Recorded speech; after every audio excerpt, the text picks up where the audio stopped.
Salut tout le monde. Après avoir couvert quasiment l'ensemble des grands championnats européens, on va repartir une nouvelle fois dans la DeLorean. Accrochez bien les ceintures, rendez-vous 2132 et on va couvrir le monde entier.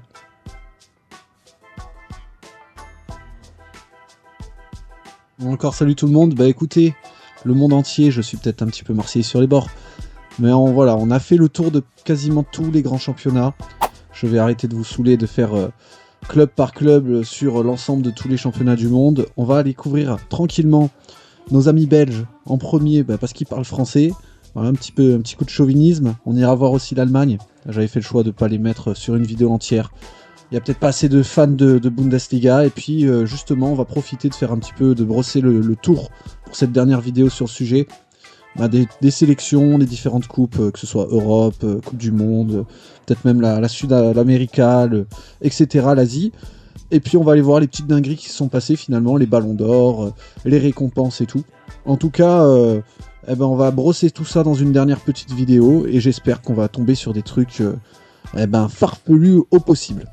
Et on a dit qu'on commençait par la Belgique. Alors les amis, priorité aux Belges. Je vous l'ai dit, un petit coup de chauvinisme avec la langue et tout. Je sais quand même, on est proche de ce pays-là. Par contre, je suis pas non plus un grand spécialiste des basses divisions belges et tout. Donc ça va être plus compliqué pour moi de juger les tops et les flops par rapport aux performances. Je vous ai dit une chose, ils ne sont que 21e en Europe. Je vous laisse voir ici. Classement en compétition 21e, ils se sont fait déboîter. Parce que je vous laisse voir, maintenant ils sont derrière la Slovénie au terme de championnat, derrière la Hongrie. Autant dire qu'en Europe, ils ont dû vraiment ne pas performer. Hein. Ils sont derrière la Suisse, la Suède, la République tchèque. Sous-performance des Belges, mais bon, on va quand même faire le tour. Je peux pas vous montrer que les anciens vainqueurs, c'est compliqué. Il y a ce petit bug très embêtant pour moi. Là, regardez, là, quand je clique dessus. Donc, vu que je peux pas vous montrer, je suis allé profiter déjà à l'avance de voir pour vous mâcher un peu le travail, vous proposer mes tops et mes flops en fonction de mes connaissances et de ce que j'ai pu voir. Et on va tout de suite commencer avec les meilleurs. De très loin, c'est Anderlecht. Anderlecht, évidemment, tout le monde connaît pour le coup. 94 victoires en championnat. Ils ont tout écrasé et je vous laisse voir. À partir du moment où on a commencé la partie, ils gagnent environ une fois sur deux. Ils écrasent le classement des tops avec une grande facilité. Après, j'ai un petit peu hésité avec ce club-là, de les mettre vraiment dans les tops. Je ne sais pas si c'est un club à ce point-là qui est connu et réputé en Belgique. Mais en tout cas, Genk, je pense qu'on dit Renk, à mon avis, ou quelque chose comme ça. Mais bon, les Belges me diront peut-être si par hasard il y a un mec belge qui regarde et qui veut bien commenter. Regardez ça, du moment où la partie est commencée, on est quand même sur quasiment 15-16 victoires en championnat. C'est pas mal quand même, c'est pas mal. Hein. Alors vis-à-vis de l'ogre Anderlecht, il n'y a pas photo, mais je pensais pas non plus que c'est un club si fort que ça. Donc pour moi, franchement, plus le nombre de coupes qu'ils ont gagné, je les mets aussi dans les tops, hein, clairement. Et après, le suivant, c'est un club, moi je le connais un petit peu parce que voilà, c'est le club affilié à Monaco, etc. Et puis c'est dans la partie de la Belgique qu'on connaît, mais le Cercle Bruges qui a bien marché dans cette expérience, qui quasiment a fait concurrence avec l'autre club de Bruges, FC Bruges. Alors regardez, ils ont quand même fait 1, 2, 3, 4, 5, 6, 7, 8 championnats. Ils ont eu une très grosse période là sur 2060-2070, voilà, plus des coupes aussi, y a pas à dire, hein, franchement, il y a une vraie belle réussite du club. Je reviens tout petit peu sur Anderlecht, pour vous dire une chose que j'avais oublié, pas de titre européen, par contre. Ça, c'est quand même certainement ce qui a fait qu'ils ont chuté dans les classements européens, justement. Pas d'Europa, et pas de Ligue des Champions, ni même de conférence. Hein. Et après, pour compléter le duo de Bruges, c'est l'autre, Club Bruges. Je crois que j'ai dit Bruges Football Club tout à l'heure, n'importe quoi. Le Club Bruges, avec 26 victoires en championnat, et évidemment quand même si c'est un club historique, dans l'expérience, ils en ont tapé aussi une grosse partie, plus énormément de coupes, donc voilà, en fait, ils ont fait un binôme avec l'autre club de la ville, le Cercle Bruges. Donc voilà, après là c'est pareil, rien en termes de Ligue des Champions, de Ligue Europa, rien en termes européens. Donc la Belgique nous déçoit malgré tout sur le plan européen, mais Bruges, la ville a été très très bien représentée. Après pour les grands spécialistes belges, est-ce que le fait de voir Zelzate, Lira Lierz ou Ruppelboom en Jupiler, est-ce que ce serait pas aussi finalement dans les tops? Je me permettrai pas, je connais pas ces clubs, je peux même pas vous dire de quelle division ils sont partis. On va faire le seul, pour moi, vrai flop, que en tout cas moi j'estime être un flop, c'est Standard de Liège. Contre toute attente, le Standard de Liège dans cette partie, et qui pourtant est deuxième, hein, donc on voit qu'ils gardent quand même un certain standing. Ils ont fait 1, 2, 3, 4 Jupiler, voilà, c'est tout. Rien au niveau européen non plus, et puis ça moi je trouve que c'est faible, parce qu'on s'attend quand même à ce qu'ils fassent le contrepoids à Anderlecht. Et voilà, il y a eu plus de coupes, bon, mais bon, c'est Coupe de Belgique, sans leur faire offense, c'est dans leur corde à la base. Donc mon seul vrai flop, il est ici, vous l'avez sous les yeux, le Standard de Liège.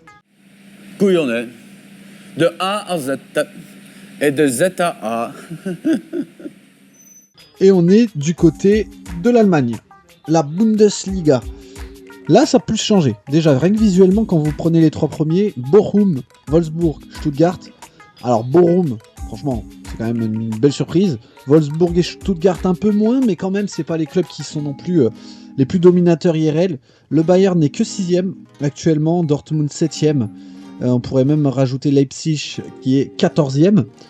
Je vois pas de club qui m'est inconnu qui serait monté. Alors bon, il y a Ratisbonne qui est là, il y a aussi Grüßerfurt, tout ça, mais c'est des clubs qui naviguent toujours entre la première et la deuxième, donc c'est pas une énorme surprise. Elversberg, je pense que c'est de la deuxième aussi. On va tout de suite aller voir ce qui nous intéresse, la coupe et le championnat, voir le palmarès, mais je pense qu'en Allemagne ça aura plus bougé. Et là, allez comprendre pourquoi. Ça marche. Le palmarès qui marche, je vous laisse voir. On va remonter tout doucement. Le Bayern écrase, évidemment, le début d'histoire. Il n'y a que le Leverkusen qui gagne un petit peu. Dortmund. Ah, pour l'instant, c'est du grand classique. On commence à voir Schalke. On commence. Regardez, à partir d'ici, Bayern qui subit la domination de Dortmund. Donc voilà. Oh, Dortmund qui a bien enchaîné. Francfort, Eintracht Francfort, qui vient sortir un peu de nulle part. Stuttgart également, là, qui gagne à partir de 2078. En tout cas, bon, il n'y a pas de club qui me surprenne particulièrement, sauf si en remontant, les gars, et que vous mettez le replay, vous voyez des choses qui m'ont échappé.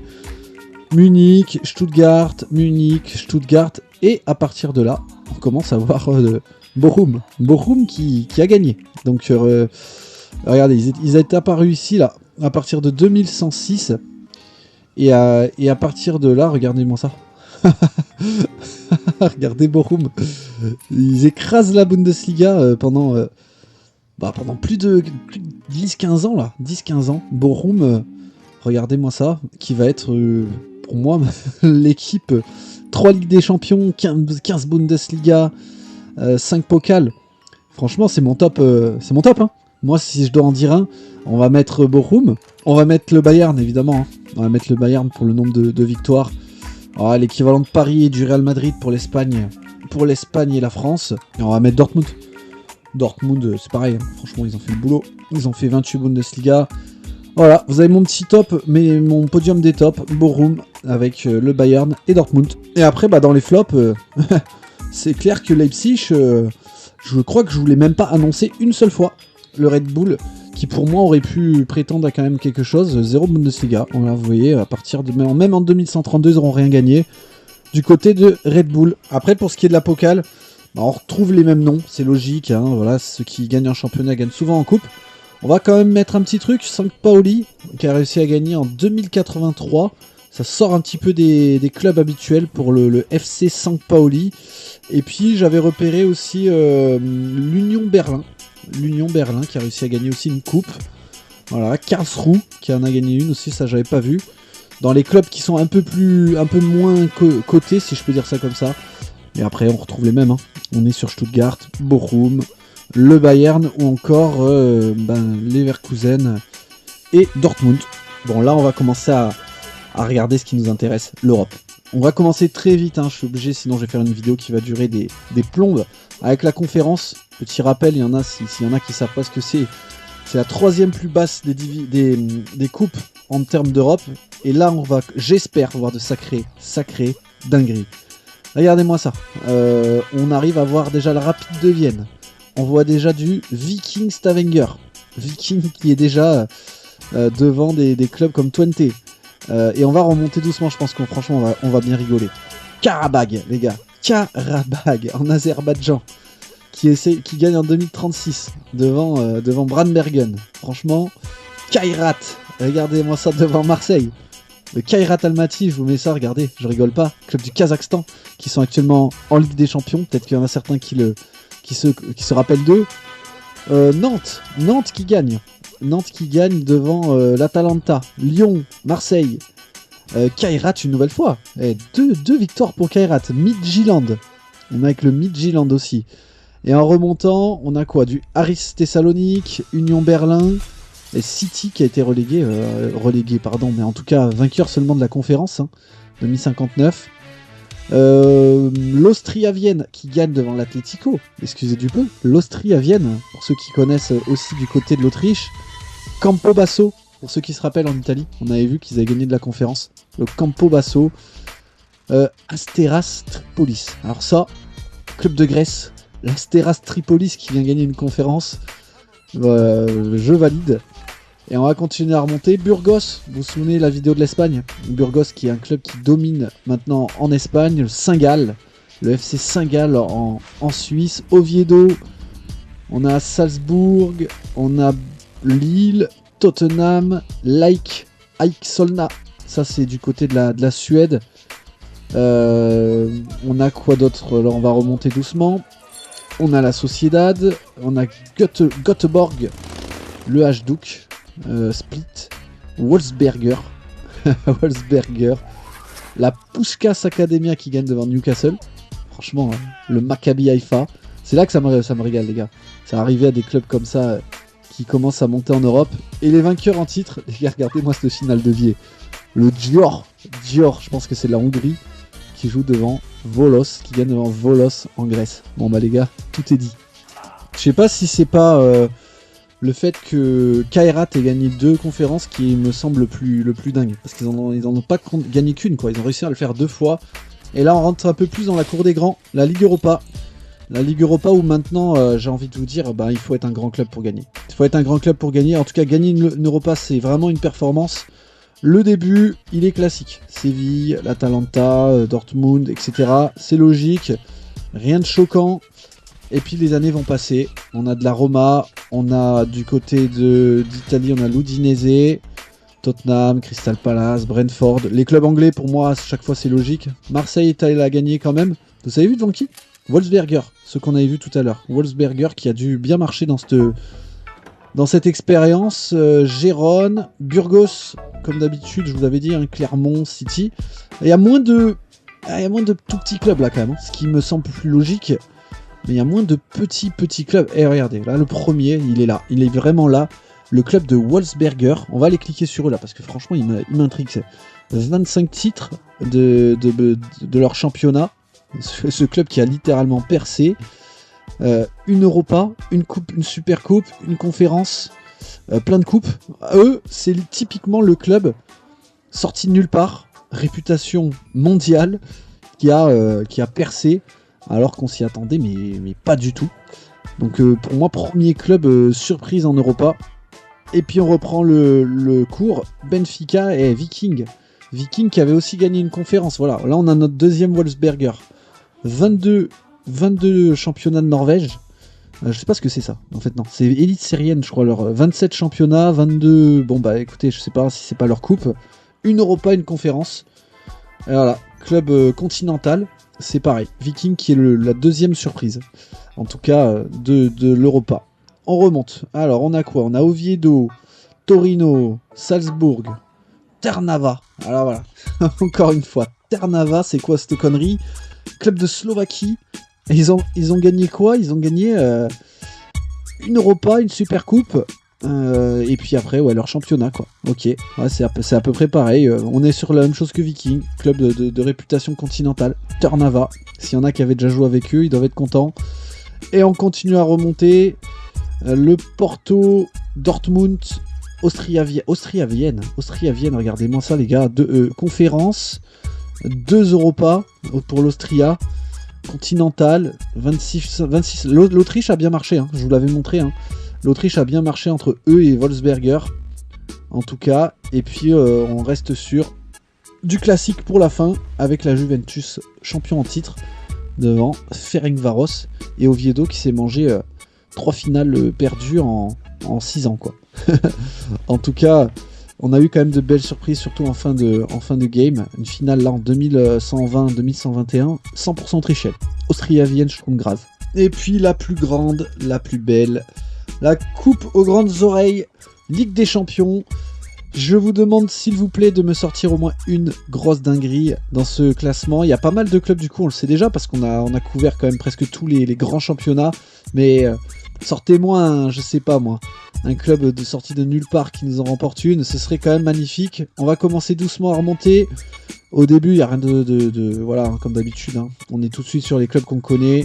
Barcelone, Chelsea, Real, Arsenal, Lille. Oui, c'est vrai que Lille en avait gagné une, vous voyez, devant le Real quand même. Au Stade de France en plus. Stade de France, Lille qui gagne.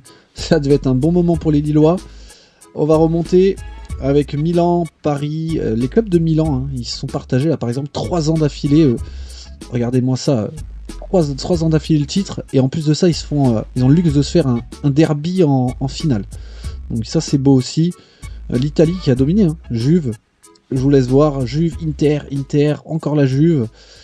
Ça remonte avec Paris, hein, qui est quand même, on le savait, extrêmement présent aussi. Clermont qui va gagner une finale face à Brentford en Azerbaïdjan. Si ça c'est pas quelque chose aussi. Le Benfica qui gagne devant le Real, c'est beau, c'est rien à dire. Très, très beau là du côté du Portugal. Bayern, Deutsche Qualität, qui gagne quand même pas mal de fois aussi. Marseille devant Stuttgart.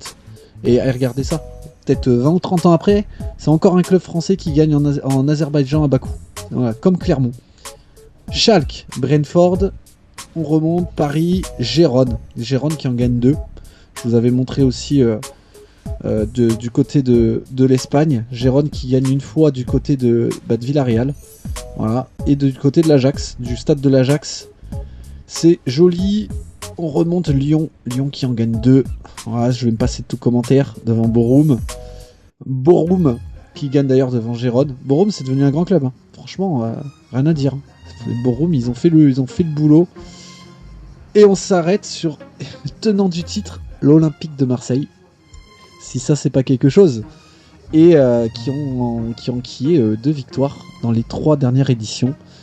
Pas d'immense surprise, un club de je sais pas où, du fin fond de Gibraltar qui gagne. Mais quand même de belles surprises, ça a bien bougé. Et ça fait plaisir parce que les Français, ils ont répondu présent en tout cas. Alors je voulais juste faire vraiment en quelques secondes un petit passage en Amérique du Sud. Voilà, pour vous montrer s'il y avait une dinguerie, j'en ai quand même trouvé une. Le Venezuela, qui est pour moi le pays, voilà, avec la Bolivie et tout, c'est quand même faible, qui est allé gagner une Copa América. Après on voit que ça s'est joué quand même Brésil, Argentine, Colombie, donc ça c'est logique. Le Mexique a enfin réussi à en gagner une, hein, en 2068. Les États-Unis ont performé aussi, et je vais vous sortir quand même une petite dinguerie. Parce que ça vaut quand même le détour. Regardez ce que j'ai trouvé. En 2068, le 3e pays, c'est le Suriname. Franchement, le Suriname, 3e. GG à eux. Après, on passe en Asie très très vite aussi. Vous voyez que la Syrie, ils ont réussi à gagner devant l'Irak. C'est bien les gars, la guerre s'est arrêtée. Enfin, j'espère. En 2032, ils ont pu enfin se concentrer sur d'autres choses. Et ils sont allés claquer une Coupe d'Asie. Après, il n'y a pas d'immenses surprises, encore une fois, Corée, Japon, Arabie Saoudite, Australie, c'est les grands pays. On en a un encore une fois qui a quand même fait quelque chose de fou, c'est la Jordanie.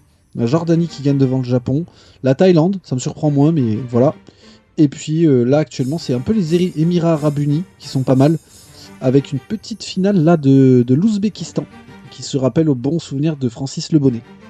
Et puis en Afrique, bah écoutez, début de game, totalement dominé par le Maroc, qui a remplacé l'équivalent de un peu de l'Égypte, hein, justement, qui a sous-performé. 2051, l'Algérie, là, la force des Z.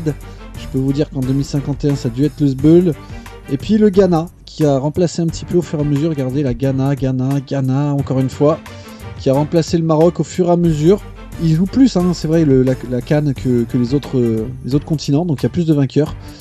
On a eu une victoire de la Guinée, ça va faire plaisir à CDJ. La Guinée qui a su gagner devant la Côte d'Ivoire. Bien joué à eux. Le Mali, le Cameroun. Première grosse surprise, regardez-moi ça. Qui aurait misé sur la Guinée-Bissau? Pas grand monde, la Guinée-Bissau. 1, 2, 3 cannes. 3 cannes du côté de la Guinée-Bissau. Je pense que c'est quand même une dinguerie. L'Algérie, l'Afrique du Sud. Et puis, regardez, Gambie. La Gambie qui vient gagner. C'est pareil, c'est une belle surprise. Il y a un petit réveil de la Tunisie à la fin. Ça a bien bougé en Afrique. Moi, si je devais décider d'une surprise, Guinée-Bissau. Franchement, Guinée-Bissau, ouais, étonnant. Ouais, franchement, même en Europe, il y a des sacrées surprises. Hein. La Pologne, qui est allée gagner en 2040. Franchement, moi, j'aurais pas cru. La Norvège, en 2048. Franchement, pareil, hein. Norvège, je sais pas s'il y avait encore Haaland en 2048. Non, je pense pas. Hein. Je pense pas. Ça lui aurait fait 40 ans. Donc, ils ont gagné sans Haaland. L'Angleterre qui a dominé devant l'Italie. Regardez-moi ça, le Danemark. Le Danemark qui arrive à gagner devant l'Allemagne. Hein. Joli. C'est pas une immense surprise, mais quand même. Hein. Nos amis portugais qui ont gagné également. La France qui gagne. Qui a mis du temps, mais qui se remet à gagner. La Turquie. Ça faisait longtemps que la Turquie, ils n'étaient pas réapparus un petit peu à haut niveau. Et puis là, on est sur les Belges aussi, hein, qui ont gagné. Les losers, excusez-moi les gars, qui ont toujours le seum.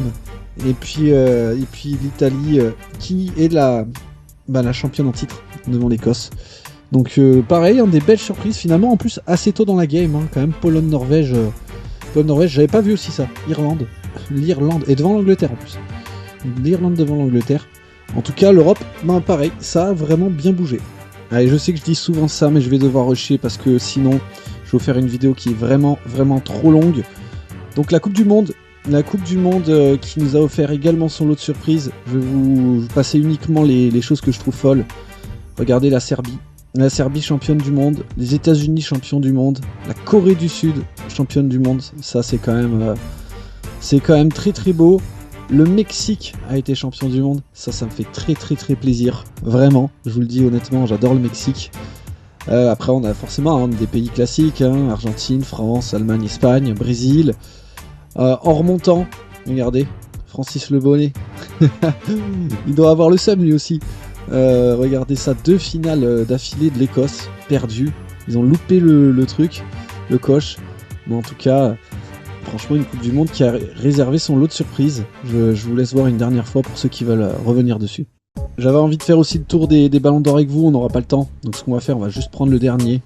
Quel est le dernier ballon d'or? Halit Ekitlik, un Turc qui joue à Burgos. Comme quoi Burgos aussi, hein, ils sont devenus fous. Et je vais vous montrer à peu près ce qu'il faut pour être ballon d'or en 2132, 172 de niveau actuel. Voilà, ça vous place à peu près le truc. Un joueur qui a été, avant d'être à Burgos, qui a été formé en Allemagne, Greuser Fürth. Voilà, vous avez le meilleur joueur de 2132. Eh ben écoutez les gars, en tout cas je vais en profiter pour remercier une dernière fois Flago qui avait mis la save à disposition. Grâce à toi on a pu faire une petite série de vidéos sur le sujet. Un grand merci. J'espère que ça vous a plu de passer en revue un petit peu les clubs, dresser un petit peu le panorama du foot en 2132. Moi j'ai bien kiffé. Voilà, toute chose a une fin, je voulais pas repartir sur d'autres vidéos, il faut passer à autre chose. Voilà, donc écoutez, on va se retrouver très vite pour encore une fois pas mal de petits projets, voilà, des carrières, des rachats de clubs, des modes agents, tout ça. Et voilà, et n'hésitez pas, comme d'habitude, si vous avez des remarques, des réflexions, des choses sur lesquelles je dois m'améliorer, ou même tout simplement des idées. On va se retrouver très vite, je bosse sur des vidéos avec du monde là, et j'espère vous proposer un bon contenu pour la suite. Prenez bien soin de vous, je vous dis à très bientôt, et ciao les gars.